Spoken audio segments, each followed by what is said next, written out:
I'd like to take you on a strange journey. It begins in the nocturnal animal house of the Frankfurt Zoo, where life feels as if it's been turned upside down. The day turns into night, night into day, winter to summer, and a dark labyrinth into a playground of animals that would remain invisible to humans in their natural habitat.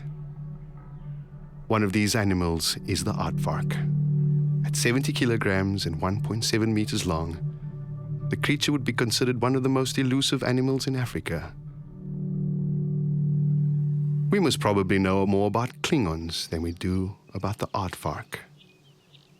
Have you seen an aardvark? Probably not. Not a lot of people have.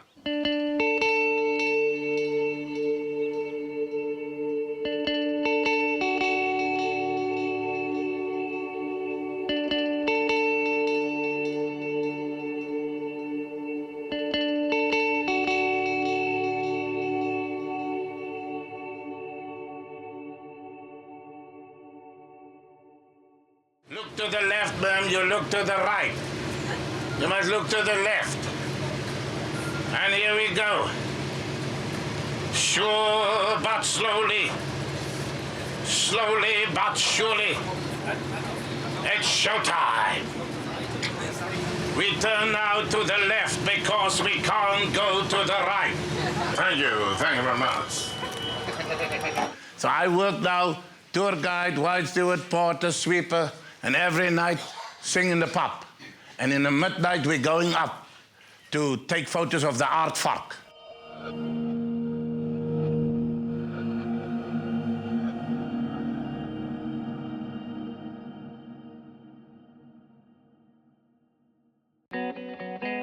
Cape Town, the pride of South Africa. A jewel nestled in the southernmost tip of Africa, she's frequented by the rich and famous and framed in front of the iconic Table Mountain. It's highly unlikely to find our subject here, but it certainly is a great place to start our story. Cape Town is also the home of German band Beerbaum. Beerbaum is an ethnologist and an Africa expert. Welcome to Kapstadt.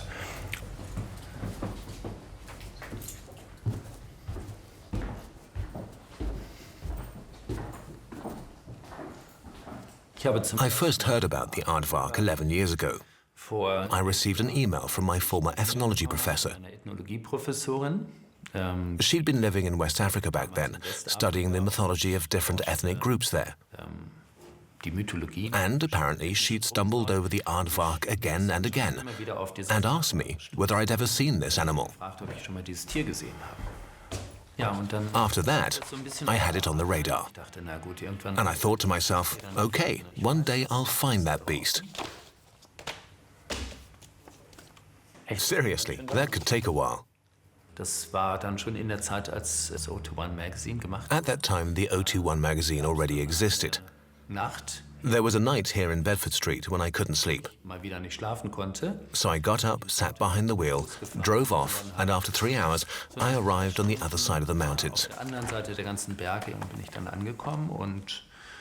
The day was dawning, and there were many, many termite mounds. And they all had a big hole inside them, even bigger than a football.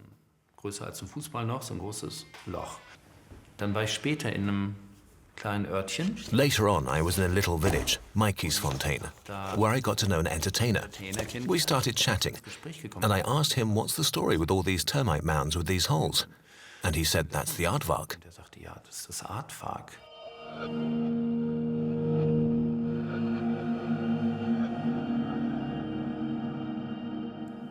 Hey, there it is. Then I carried on with my journey and wrote an article about it for 021 magazine. What might happen if you wake up at 3 a.m., lock up and just go? Over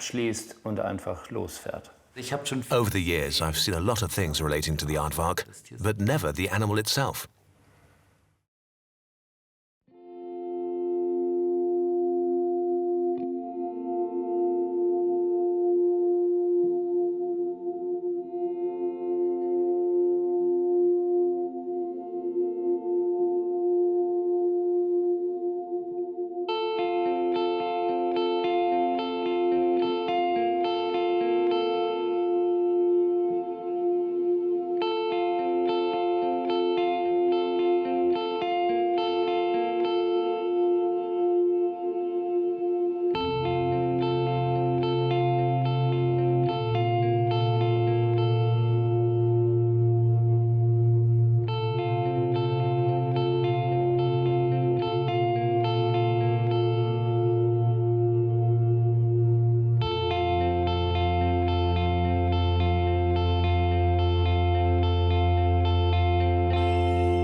Come, boy, come.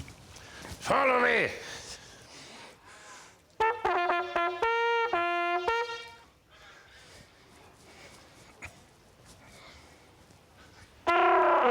Follow me on the red bus. Mythical, a historic 300 souls village just 3 hours from Cape Town. It was founded in the 1880s by Scotsman James Douglas Logan.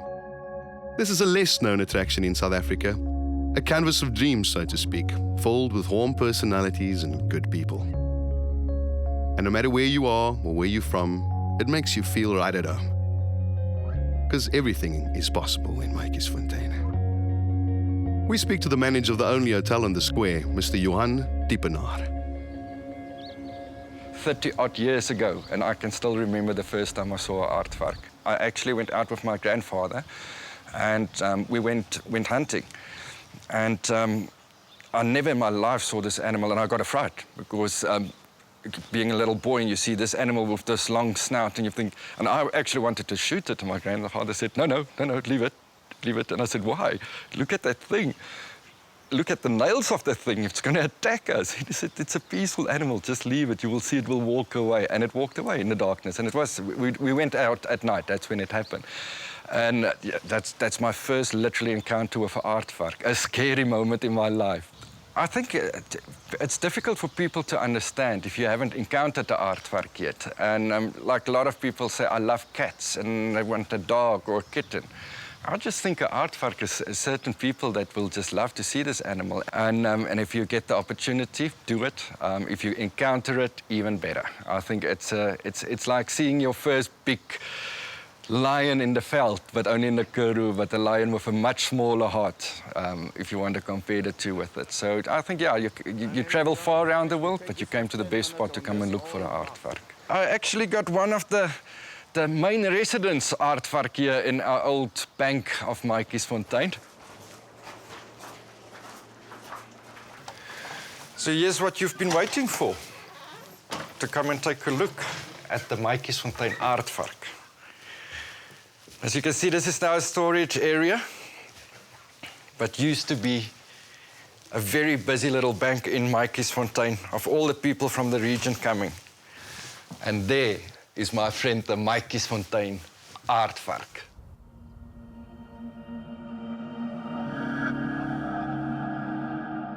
Well, an aardvark is for me a very special animal, you know? You don't see him in a day because maybe you think he's too ugly to come out, but it's actually beautiful. Entertainer John Tennyson knows the Lord Milner Hotel since his childhood. While his mother used to work as a housekeeper for the Logan family, he sat down after school and played the piano. And when he was looking for meaningful employment, he asked the owner if he could work for him too. And this is how he became an entertainer. And the rest, as they say, is history. I first started as the man who looked after the horses of the old man. And then he heard me singing one day, please release me, let me go. So he said, Johnny, can you sing? I said, yes. I said, okay, come play the piano.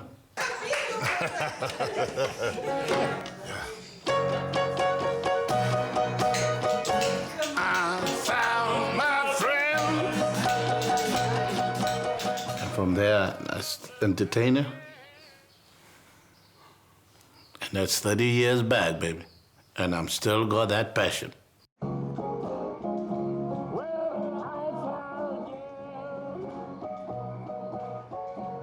Every Sunday is my off day, but because I'm the priest in the little town.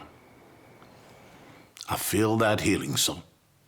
So yeah, if Sunday I'm working for the big man upstairs. I work every day for him, but special Sunday. Well, my dad was a white farmer. See, my mom was black. So my sister was born blue eyes, looked like a German girl, blonde hair. And I was born white from my feet till here. In old South Africa, half in old South Africa. But I was against the law. They So my mom can't, they can't marry because they will kick your ass. So yeah, but thank God it's over. And I'm still here. I'm still standing. When I look over Jordan. Now my home is just on the other side of the railway line. I ran that old house for 30 years from the railway. And they gave it for me now in the new South Africa. So I will be the owner.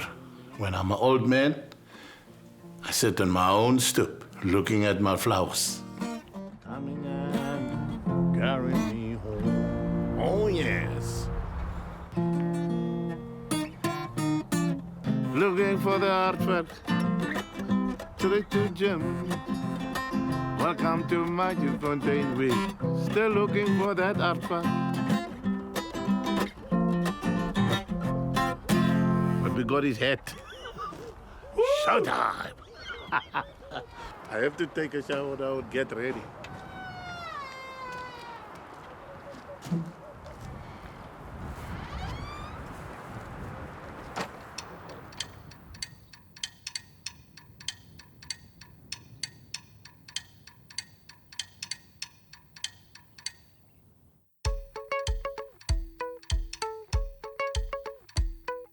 Under the endless sky and landscape full of termite mounds, the aardvark sleeps during the day. It has a cave system up to 12 meters long. Crafty fellow. After nights of foraging countless termite hills, it is safe from predators such as lions, cheetahs, or sometimes even humans, 6 feet under the ground. It is in the Great Karoo where we find the farm of J.P. Steinberg.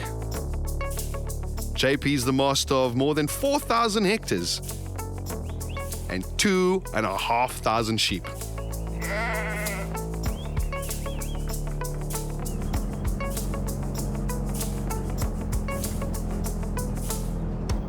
He's recently discovered a fresh burrow. You see the burrows quite often, they're quite common. But to see an aardvark itself, that's 1 in 1,000 chance to see an aardvark. You're very lucky to see an aardvark. But that's aardvark country.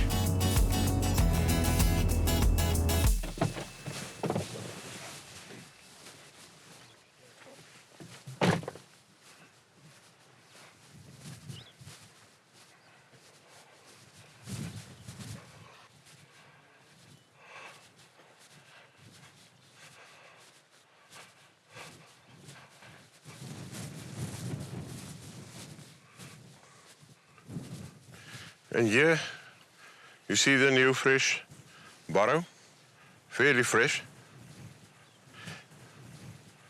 From Thursday, I saw it first time Thursday morning, yeah? And as you can see here, there's no footprints coming out. So the indication as it were digging, that soil that is scratched out, there's nothing on top of it.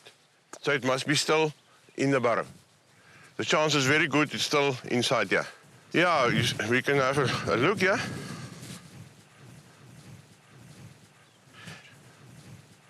Yeah. You see the burrow turn, so you can't see where the bend is. So the burrow going that way, so it's probably somewhere there. More or less where the bush is. That's daytime. There's one thing for aardvark during daytime, sleeping, yeah. Being nocturnal, it will only roam around at night. Aardvark is a very special animal and, yeah, not one of the most beautiful animals because it's this short, thick tail, big ears, long snout, no real teeth because it got this long sticky tongue, putting the ants and the termites got suck in. Yeah, and of interest, how do you know the difference between a male and a female aardvark? The female got a whitish tail. For the little aardvark to see her easier at night, to follow her. The male got a dark, same color, and the female not white, but a whitish tail compared to the rest of the body, for the little one to see much easier. Being a nocturnal night animal, the eyes is very light sensitive. Whenever you pick it up with a spotlight or the motor car lights, it never stops like other animal. It always keeps moving. Yeah, it just wants to get into the dark again. We can come this evening. We come here with a spotlight and see maybe we're lucky.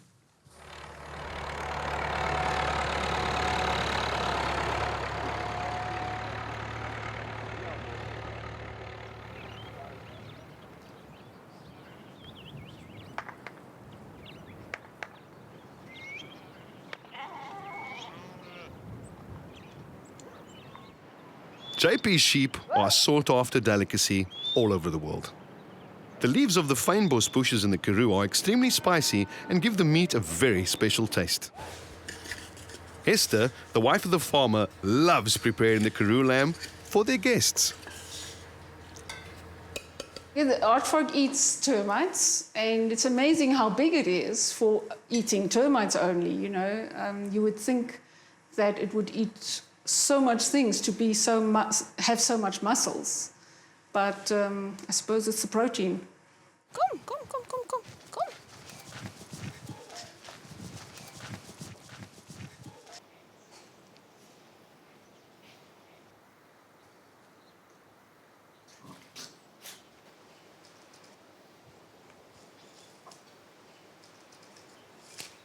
I love animals. Our whole family, over the years, we've always been rehabilitating animals. For more than 25 years now, we have been rehabilitating meerkats. And at the moment, we've got the water mongoose. It's the first time I've had a water mongoose.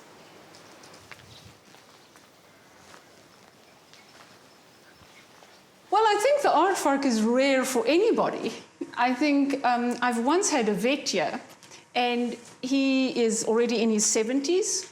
And we were joking the evening, and we said, "What would you like to still see?" and so on. And he said, "There's only one animal that I have not seen in my life," because he went throughout the whole world seeing most of the things. And he said, and we asked, "What is that?" And he said, "An aardvark." And we said, "Well, we hope you're going to find it here. We can try it." And they were staying for a week, so every night he would say, "Are we going to see the aardvark tonight?" And JP would say, no, not tonight. And then about the fourth night, he said, when he asked us again, we said, "Yes, we're going to take you to hopefully see one." And we drove about 100 meters, and there it was. This man was besotted about it. He just couldn't believe that for the first time in his life, he can see it so easily, you know. Where's my spotlight, man? Okay. You can do left, right. From now on, you just look all over. Yeah. You can switch on.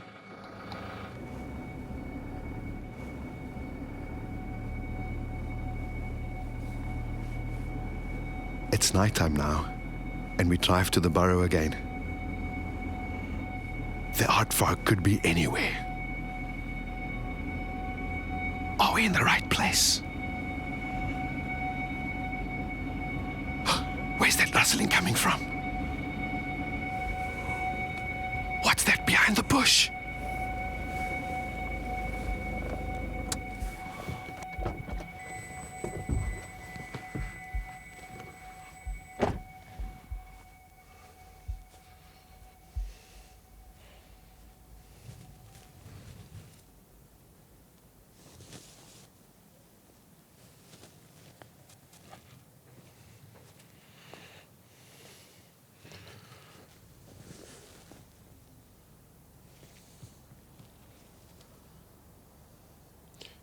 No, couldn't see anything here. And there's also no indication of out, because the problem is the wet soil is now baked quite hard. It's not leaving any proper footprints, so yeah, can't say it's still in there or out.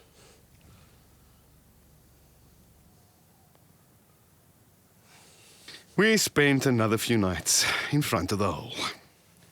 But the aardvark was like a blind date that never showed up. Maybe it used a secret escape door. Time to move on.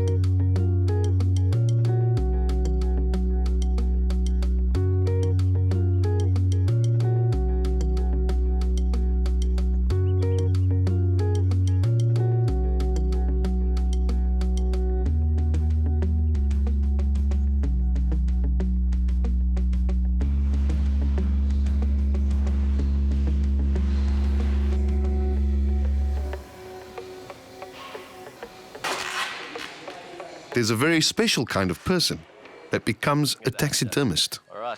Okay. But okay. Good luck. Jason Murray has had a great interest in animals ever since he was a boy. Het heeft al gedip. While his father kept birds and other animals in the house and bred bonsai trees, Jason collected animal skulls, which he kept secretly in his room. Today, the passionate hunter is working in the town of Graaf-Reinet at the second largest taxidermist in South Africa. Jason has an aardvark for us to see.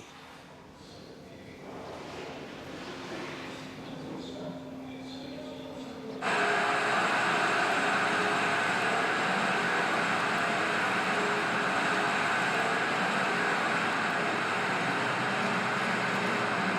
just want to find the guys quickly. Okay, daar's die vel.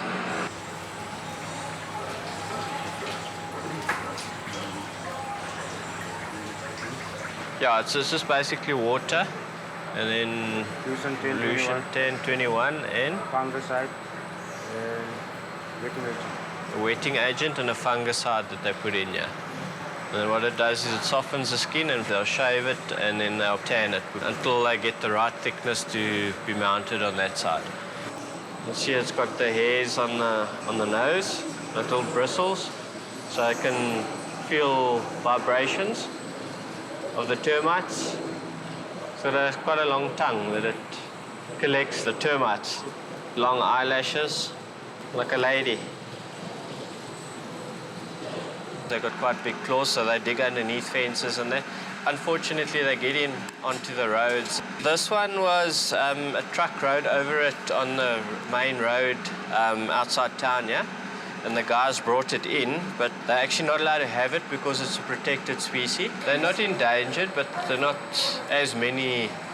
What I did was I contacted Nature Conservation and asked them if we could mount it for educational purposes, for schools and that come through the premises.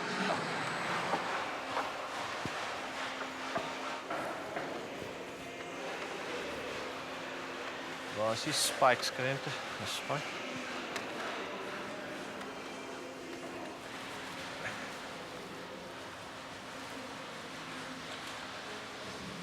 Dis te glad man. Looks lifelike. Jason, you must be kidding. But at least it's a start.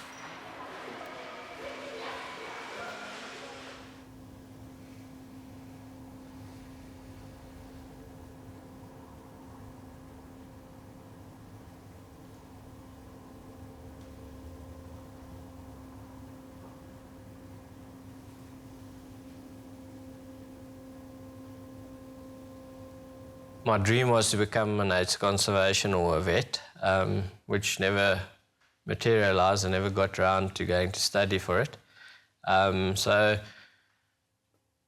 I started hunting, like I said, I was in standard 6, 14, 15 years old. Went to a friend of my dad's, he gave me a rifle and said, okay, when the kudu's come out, shoot one for yourself. I was shaking and shivering, so I don't know how I shot, but I managed to shoot one. And then when I came to Graaf-Reinet, I got more involved in hunting. And I thought, well, the only other way to get involved with animals and that is to, manage a game farm. The years that I've been going out to the bush, I've probably only seen about 5 or 6 aardvarks. So I'd say we've probably got about a 50% chance of seeing one. I think our chances are good tonight because it's been raining. I don't know if they would have come out of their holes to come and feed, but hopefully the rain's stopped now, so we might get lucky and we'll find one walking around looking for some termites. My son watches this, the ant and the aardvark, the blue aardvark and the little red ant, and the aardvark tries to catch the ant on TV. It's like a cartoon thing. He sits and watches that.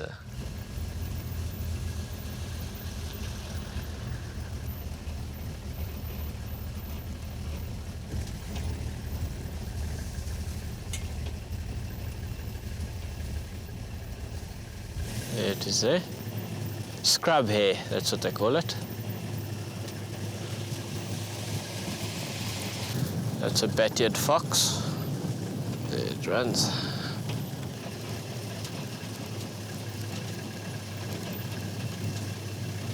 That's a steinbuck.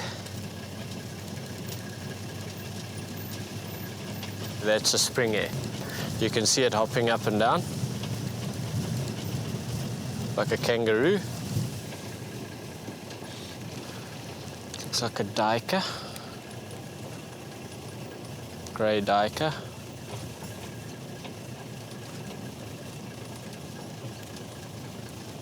There's a porcupine. A youngster. Okay, whoa, whoa, whoa.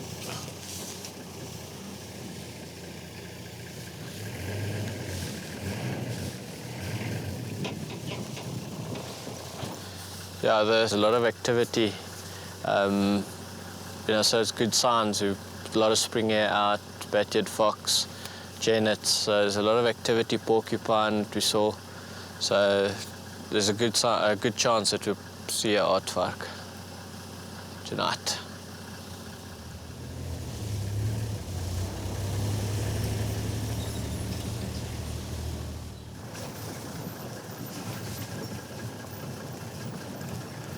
The spring hares? No, it's a spring hare. No. Those are all spring hares. Spring hare.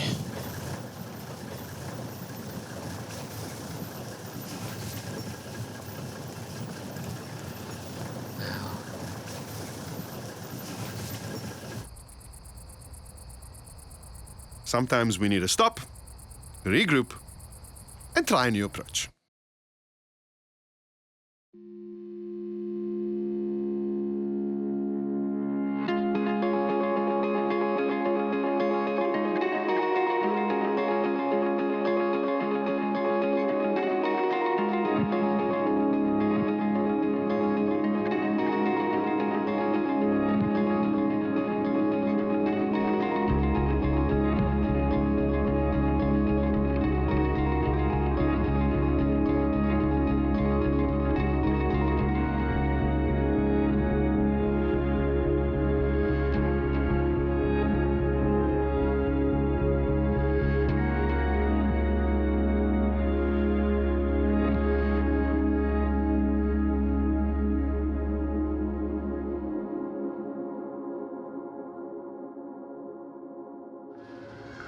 wat my kan hoor. Sit asseblief julle vullis uit. Ons gaan nou met 'n clean-up begin. Aandag, aandag. Alle inwoners van New Bethesda. Sit julle vullis uit asseblief. The quaint village of New Bethesda is teeming with fossils. And the aardvark is the only representative of an ancient mammal genus. It's like a living fossil. Researchers say it exists in its current form since the Miocene age. Melanie Bokus is a paleontological guide at the Kitching Center, a local branch of Wits University. We join her on a fossil safari. Okay, we're now in the riverbed, the Gates River, and that's where the fossils is buried. And if I'm talking about fossils, it's animals that was alive 255 million years in the Karoo. And not dinosaurs, 50 million years before dinosaurs. So that means these animals were 50 million years older than dinosaurs. And mammal-like reptiles. Okay, we don't have proof. We can prove these animals lay eggs or give live birth to baby animals. But the proof we've got is they've got intemporal openings behind the eyes in the skull, which means their lower jaw muscle would join to that. And because of that, intemporal openings behind the eyes, we can prove these animals were mammal-like reptiles. So we are looking for fossils, actual fossils, buried here in the Gates River. Theracophyllene species. So it's recently discovered, 2013. We've got the skull here. Okay, the nostrils. There we've got it. There we've got the snout. Okay, we've got the eye socket there. And then we've got the bone that separates the two intemporal openings behind the eyes in the skull. And then we've got a tooth there. All good and well, but are there any aardvarks around, preferably alive this time? No, not here in this gravel area. You don't find aardvarks here. So yeah, on other places, but not in this gravel area, because you can see this is a gravel area, so there's no more, there's no sand here, so not here in this area.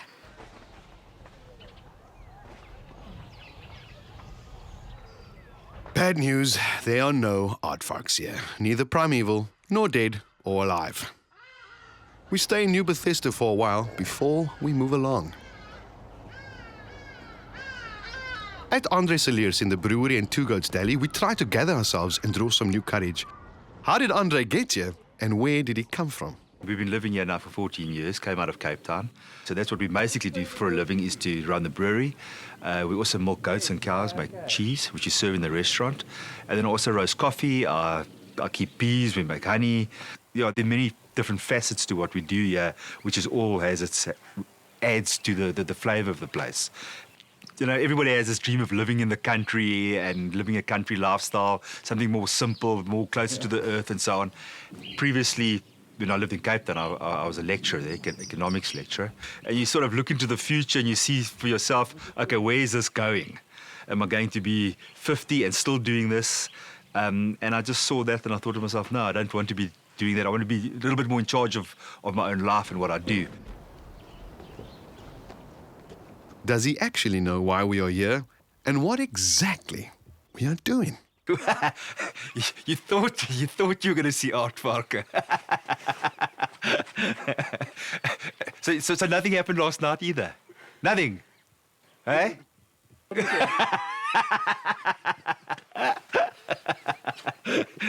Okay.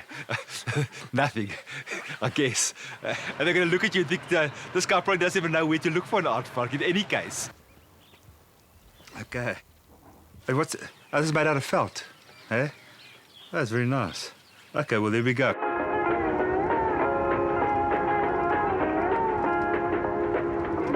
I've got absolutely no idea why Germans would want to come all the way here to find the Aardvark. I don't know. There are Aardvarken.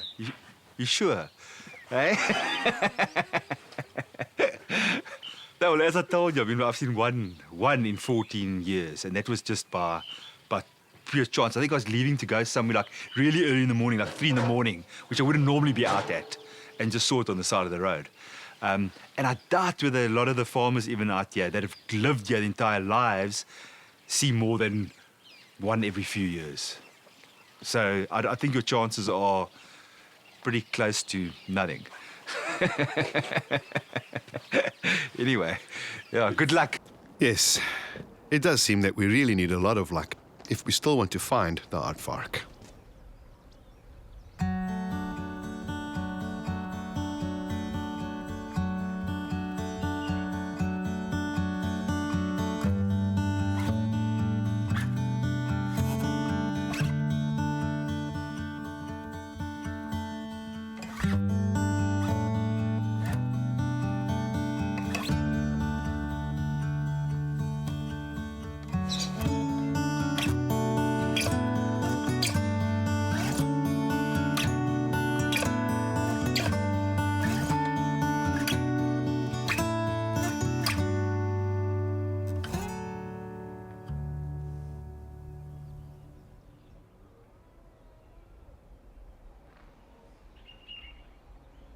Okay, maybe it's time to admit the obvious.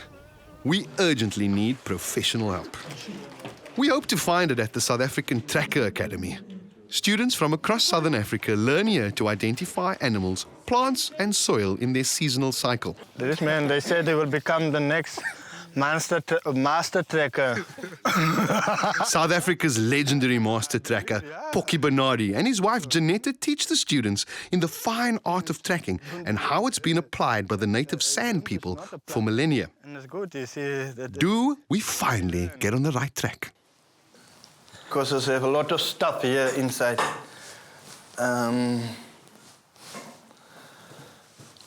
Like skulls, legs from different kind of animals. And here is actually the lack of an aardvark, because what was picked up around in the bush.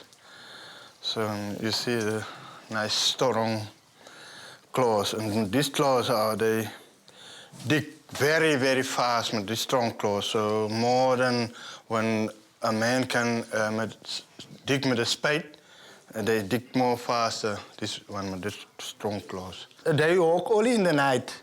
There's like nocturnal, you see. So you only see it in the night, but nowadays in the barrows. There's quite deep, so, and they dig maybe down sometimes, down, and then they go up again a little, but from down up, so let it stay in a nice way, so that as the water get in here, the water cannot reach him because it's in a little bit high level under the ground. The only thing when you hawk, you only see these three long claws. And a little bit the toes. This one, the fourth one, you don't see it. So it's only this three where you see in the ground. Yeah, okay. And that's that, yeah. Let us go and see. I take one of your books. I don't know which book is this one, eh? It may be mine. Is it yours? Okay, sure. Okay, I will take it out. Where's the other guys? Okay, guys, what we will do today, you guys will help for me, huh? I will do tracking. I will find that end bear. Get some sticks, guys, and then that's my stick, yeah. Yes, yeah. Okay, so it's just gonna go and see.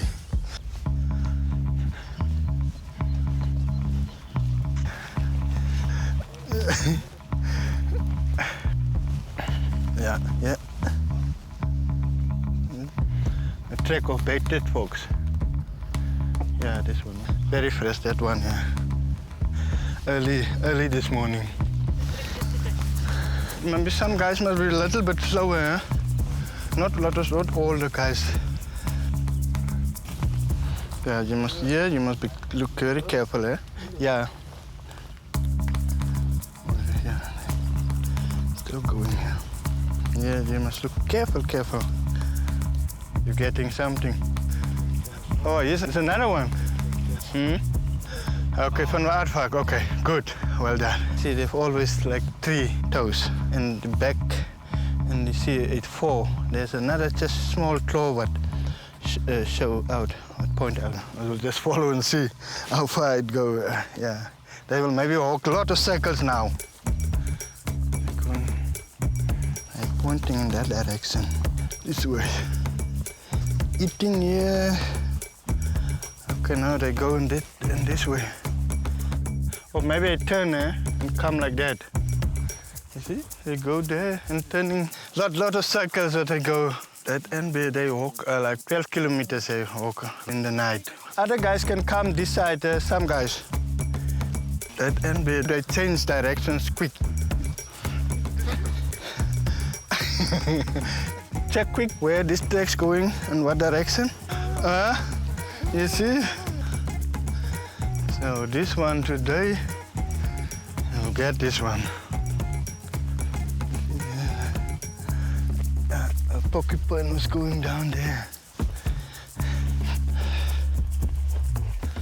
All the places where he was digging, eh? Look here. He was looking for ants here. Ants here, see? So I was digging there, see? I think it's going in that side. It's close now here, huh? Ground, look here, still a lot of termites here. This is very tasteful, and a lot of protein in that.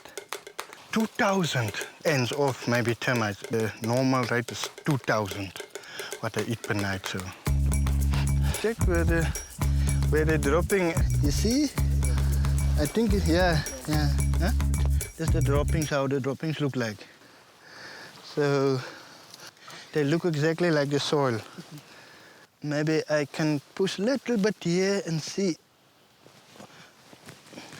what happened. You see? That's how it looks like. And when you break it up a little bit, and then you see the little bit termites, and then 90% or 80% soil in the tongue, you see? And no, it's very nice. that's good. Very good. That's a good one. Big ones. Nice. The training of the students takes 1 whole year. Hopefully our search won't take that long. You see?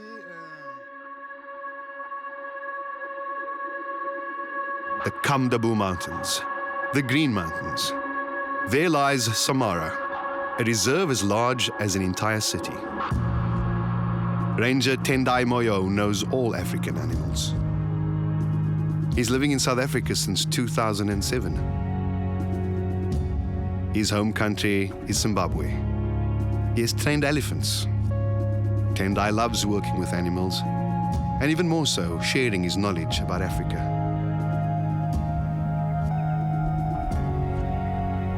Is he our last hope?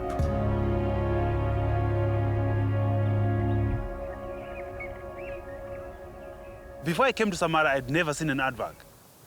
So my first aardvark was at Samara. Well, the aardvark is basically, I always say to all the people who come to look for aardvark here, it's a 50-50 chance. And what exactly does that mean? 50-50 simply means there is a possibility that we can see them. There is a possibility that we might not see them. So we are just hanging in between. I cannot say we will not find them.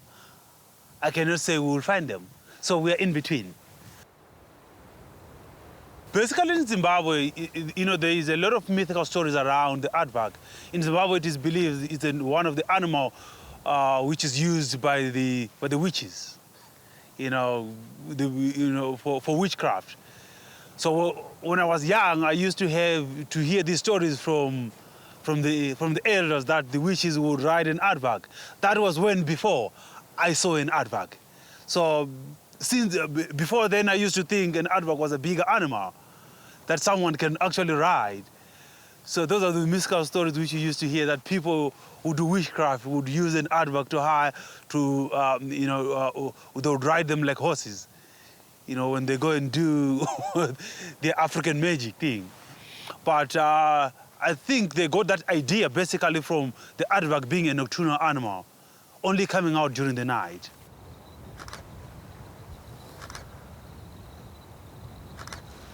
No, those were just stories which we used to hear when we were back at home and when we were young.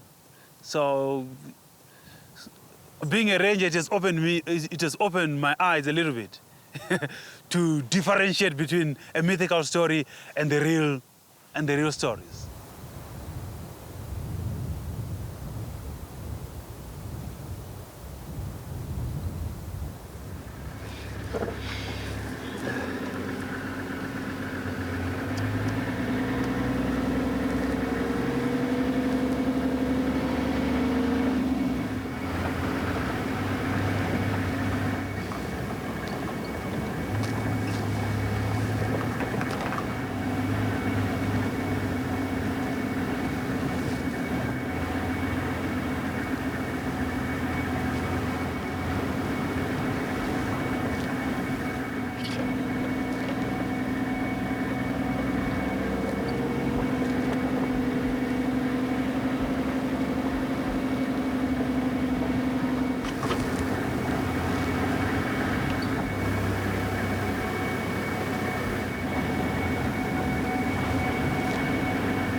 There it is. Keep quiet. I can't believe it.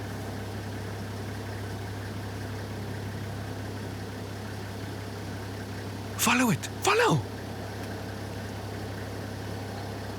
Go around. Go.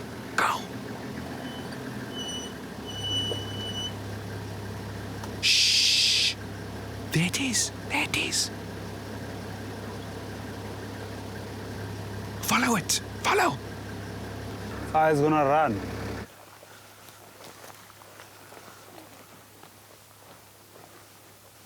It's not that one. It went this way.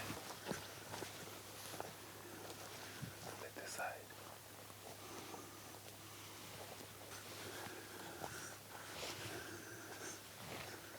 This way.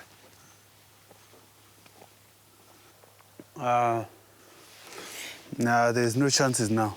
They don't forage away from the safety holes. He did run towards this side, so there might have been a safety hole for him, which he knows. I think he went right into the safety hole. They're very clever.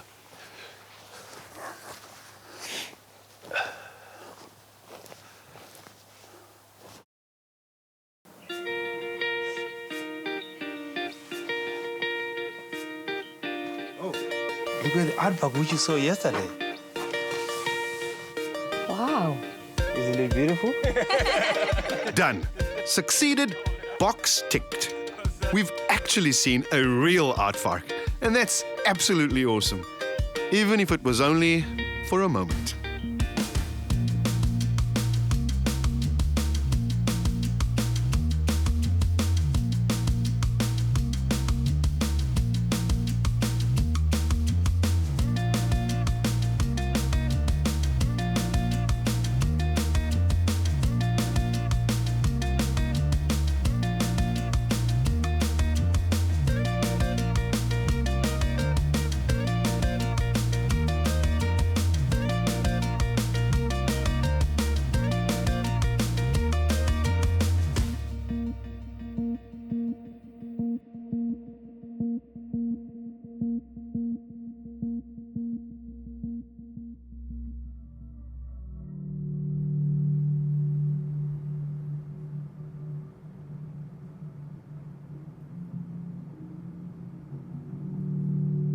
Back to where we started, we've gone a full circle.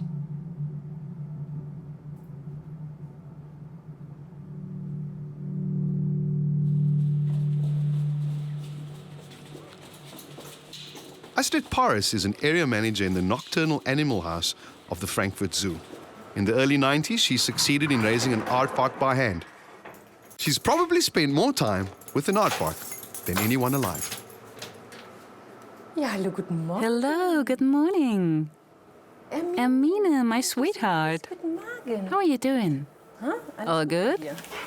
Look, I've brought you some breakfast. Guck mal hier, Frühstück, huh? Look at that. What's going on there? Did you hurt yourself? I'll give you some more in a little while. Yes? Good. Ja, super. You're a sweet one.